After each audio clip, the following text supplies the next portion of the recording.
अधूरी दास्तान पे सुनिए, हम आपको सुनाने जा रहे हैं अनुवी और अनीश की एक अधूरी प्रेम कहानी जो आपके दिल को छू जाएगी। अनुवी एक शांत, संवेदनशील लड़की थी।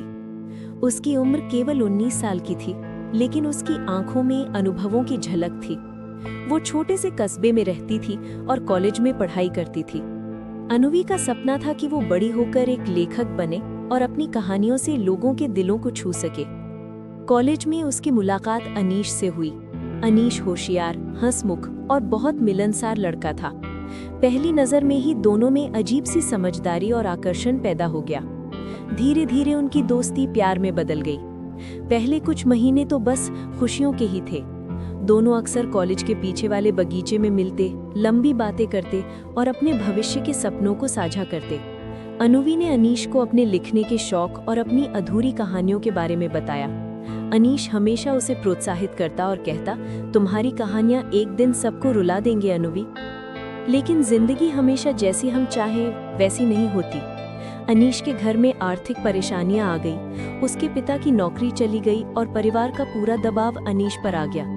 अनीश ने सोचा कि वो अनुवी को परेशान नहीं करना चाहता, इसलिए उसने धीरे धीरे दूरी बढ़ाना शुरू कर दिया। अनुवी को कुछ समझ नहीं आया। वो पूछती, अनीश तुम मुझसे दूर क्यों हो रहे हो?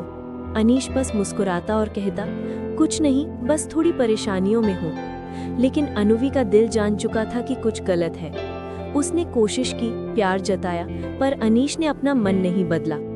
धीरे धीरे वो दिन आया जब अनीश ने अनुवी से मिलने का मन बना ही लिया, पर उससे पहले उसने अनुवी को एक चिट्ठी छोड़ दी। चिट्ठी में लिखा था, अनुवी मुझे माफ करना, मैं अब तुम्हारे साथ नहीं रह सकता।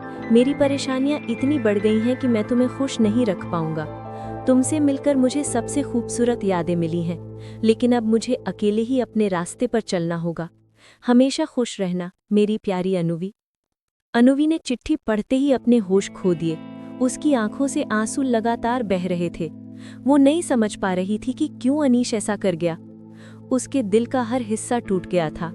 कुछ महीने उसने खुद को पढ़ाई और कहानियों में डुबा लिया, पर हर कहानी, हर शब्द में अनीश की याद आती। रात को अकेले में वो उनकी यादों के झरोखे में खो जाती। फिर एक दिन कॉलेज में अनीश वापस आया। उसका चेहरा वही प्यारी मुस्कान और वही चमक लिए हुआ था, लेकिन उसकी आंखों में थकान और दर्द भी साफ दिख रही थी। अनुवी ने उससे मिलने की कोशिश की, लेकिन अनीश ने उसे देखा और बस इतना कहा, अनुवी समय ने हमें अलग कर दिया। अनुवी रोते हुए उसके सामने खड़ी रही। उसने कहा, क्यों अनीश, हमने तो प्यार की कस्में खाई थीं। अनीश चुप रहा। उसका दिल भी टूट रहा था, पर उसने मजबूरी के आगे हार मान ली थी। वो दिन अनुवी की जिंदगी का सबसे काला दिन था। उसने महसूस किया कि कभी कभी प्यार में भी इंसान अपनी खुशियों और जिम्मेदारियों के लिए किसी को खोने के लिए मजबूर हो जाता है। समय गुजरता गया, अनुवी बड़ी हुई। उसने लेखक बनने का सपना पूरा किया। उसकी किताबें बहुत लोगों को भावुक कर देती थीं। हर कहानी में उसकी खुद की अधूरी दास्तान की झलक मिलती, और हर बार जब वो किताब की आखिरी लाइन लिखती, उसकी आंखों में अनीश की यादें तैरती। अगर आपको ये कहानी पसंद आई हो तो लाइक और सब्सक्राइब जरूर करें, और याद रखिए, कभी कभी अधूरी कहानी भी सबसे सुंदर कहानी बन जाती है।